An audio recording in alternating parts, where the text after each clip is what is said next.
Goku slowly opens his eyes, his head pounding. Had he done it? Had he survived the arduous battle against Frieza? It seemed like it. But Caulifla, was she okay? Goku jumped out of the hut he was in, finding himself on a strange planet. A small being walked up to him. Goku was surprised, but he had been cured. It must have been this guy who did it. He nodded at him and followed him towards the building. What else could he do? He was brought in front of Pibara, the elder of Yardrat. Soon enough, everything was explained. Goku had escaped the hands of fate, just barely. The Saiyan still asked about his sister, and Pibara welcomed him to look through the window. Outside of it, he watched Caulifla in Yardrat gear, training without a second thought. According to Pibara, she had just woken up a day before he did. His injuries were much more severe, but Goku squinted, realizing that she was training with another Saiyan, Vegeta. Goku recalled Caulifla dragging Vegeta into the ship and towards the healing chamber. According to Pibara, Vegeta was the only one conscious in the ship. He was very violent and threatened to kill them before Pibara stepped in. Vegeta calmed down after realizing just how hungry he was. Following Caulifla waking up, she told Vegeta that she knows there is good in him, just like there is good in Raditz. Vegeta ignored that completely, but agreed to train with her, as long as he stayed far away from Earth. Training on Yardrat with Goku, Caulifla, and Vegeta, the tensions were high, because of obvious reasons. Goku progresses in this training smoothly, as well as Vegeta. But Caulifla isn't doing as hot. For some reason, she just can't seem to fully control her spirit energy. Not only that, but her nightmares, which haven't appeared in many years, have returned with full force. Pibara tells her that she has a very cloudy soul and that she needs to meditate deeply in order to resolve the fog in her heart. Caulifla and Goku find themselves on a strange new planet. But before we continue on this adventure, be sure to like, subscribe, and click the bell icon so you never miss another video. The like goal for this video is 3,000 likes. Anyways, let's continue with this adventure. One day, Pibara tells Goku and Caulifla that she's going to enter a deep state of meditation, and that under no circumstances should she be interrupted. If she is, it might lead to a fatal consequence. Vegeta overhears this and starts planning his revenge. When it is time for Caulifla to begin her meditation, Pibara and Caulifla connect their souls, as Pibara guides her through her mind. Goku is tasked with looking out for her while they do so. However, as this is happening, Vegeta arrives, with Goku asking what he's doing there, that if he wants to spar, it will have to be at a later time. Vegeta proclaims that he was waiting for this moment for a long time, a moment where Pibara and Caulifla's guards were down, so he can claim his revenge. Goku knew that Vegeta wasn't going to change so easily, and he refused to let him pass. He was going to protect his sister at all cost. Vegeta tilted his head. Sister? She was a weakling, a piece of trash. In fact, Vegeta and Kakarot were the only Saiyans worthwhile as far as he was concerned. The two of them could rule the universe now that Frieza was gone. Goku laughed, getting into his battle stance once more, and the battle began. Within Caulifla's mind, Pibara guides her through her life's memories, starting from the present, Namek, her time at Crane School, her adventures with Goku, and even a memory of Bardock and Gine on planet Vegeta. Eventually, they both discover a hidden crack in the recesses of her mind. When the pair touch this crack, a flood of new memories appear. Caulifla is shocked to see that these flashes are events that she remembers from her dreams, but with more clarity. A woman rampaging, her training with a boy, her time as a gang leader, and her battle with someone that looked like Goku. Caulifla is in disbelief, as Pibara explains that these aren't mere dreams. They are repressed memories. He doesn't know anything else beyond that. But this is real, and it was at some point, some way, somehow, a part of her life. Caulifla has an identity crisis, as she doesn't want to believe that her current life is a lie. She has a family on Earth, parents, a sister, brother, her nephew, and friends. That was real too. Pibara tells her that she can only move forward if she learns to accept every part of her, that there is a hidden power within her that could be unlocked. At first, Caulifla rejects the notion, but she sees herself as a Super Saiyan? No, this is something else. There is sparkles of electricity around her. She sees someone that looks like her, but different. Some earrings too. She feels the astronomical power emanating from them. Pibara explains further that if she chooses to accept herself and obtain enlightenment, she'll be able to awaken her full potential and reach an entire new world of power. While they're talking, they watch a battle unlike anything she has ever seen before. However, once Pibara mentions that Caulifla needs to accept all of herself, the woman fighting stops and makes eye contact with Caulifla. Everything around them stops as well as the woman approaches her. She stretches out her hand as Caulifla asks, "Who are you?" When Caulifla is about to accept her hand, she hears another sound. Goku screaming in pain. Caulifla immediately steps back and pleads with Pibara to bring them back. Goku is in danger. Pibara warns Caulifla that if they return now before she accepts herself, she won't be able to access this full potential. Caulifla grits her teeth as the sound of Goku's cries echo. She decides that her family is more important than herself. Pibara sighs as everything around them starts to disappear. Caulifla takes one last look at the woman, who flashes bright to reveal a smiling version of herself and another girl. Who was that? Caulifla and her make eye contact as she feels something stir in her soul. Hey kids, don't go away. We'll be right back. I hope you guys are enjoying the video, and if you like the stuff I do, there's a way you can support the channel. By clicking the membership button, you will be able to see various tiers. Each one of them has some rewards. My personal favorite ones are the Super Saiyan hair badges that adorn your name in comments and live streams on my channel. The longer you stay a member, the larger the power up. So if you like the stuff I do and feel like supporting me in some way, be sure to check out the membership. Anyways, back to the show. Back to our show. When she awakens, she is back on Yardrat with Pibara as Goku is on his last leg. Vegeta was simply too strong for him, not because of his raw power, but because Vegeta had learned Spirit Fission and he was drawing out Goku's ki.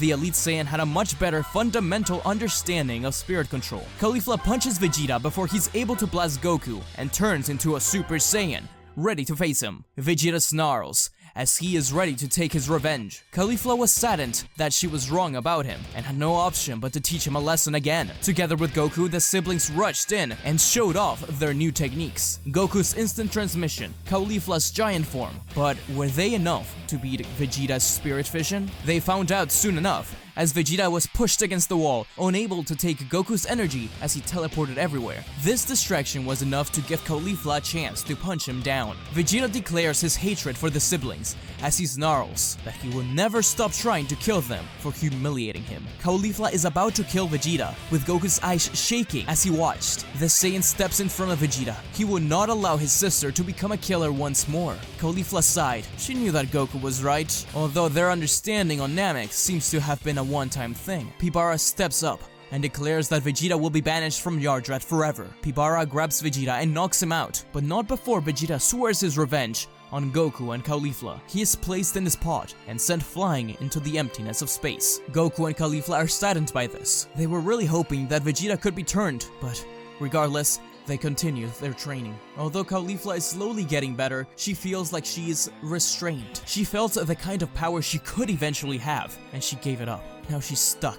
After the pair finished their training, Goku and Caulifla said their farewells as they get on their Frieza ship, which they had arrived on, and begin their journey back to Earth. Caulifla thanks Pibara for everything, as he reminds her that she should never falter in her goals, whatever they may be. Eventually, the pair arrive back on Earth, but felt a horrible ki presence as they get close. They arrive in a wasteland to find their friends injured and three figures standing over them: King Cold, Mecha Frieza, and Mecha Vegeta. Caulifla and Goku couldn't believe this, but Vegeta was back and working under Frieza. In reality, Vegeta's pod was attacked by the Frieza Force, who rescued Vegeta. He was injured, but not critically. Frieza's eyes flickered with anger once he saw the Saiyan. King Cole thought it was best to kill Vegeta, but Frieza raises his hand to stop his father, smirking at the prince. He hated Goku and his sister as much as he did. Perhaps they could work together in an alliance of some kind. When Vegeta awakens, Frieza offers him this deal. If he chooses to serve under him once more, then they can both work towards getting revenge on Goku and his annoying sister.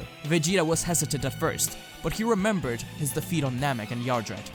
He could swallow his pride and work with Frieza this one time. Frieza smiles brightly, saying, "Perfect," followed by a death beam. Vegeta was caught off guard as he passed out instantly. Frieza's plan was to make sure that Vegeta wouldn't try anything against him. He would make Vegeta undergo the same surgery he had to go through. His cybernetic enhancements would make Vegeta stronger, but also more controllable. The trio headed towards Earth. Mecha Frieza welcomes back the siblings as Caulifla curses at Vegeta. She knew she should have ended him when she had the chance. Frieza and Vegeta charge at the siblings as the siblings turn into Super Saiyans. The battle is intense, with Goku fighting Vegeta this time around, while Caulifla battles Frieza, switching opponents. Excited, Frieza and Colt continued to order Vegeta around, and he complied. But Goku could tell that he wasn't doing this willingly, and in fact, it seemed like Vegeta was slowly disobeying Frieza. Goku tried to argue with Vegeta that Frieza was his slaver. How dare he join him? Frieza yells at the stupid monkey to stop playing and blast the other Saiyans away, that he's strong enough to defeat them, unaware that the two siblings were not going all out. Goku told Caulifla to stop fighting, as he realized that Vegeta was doing something.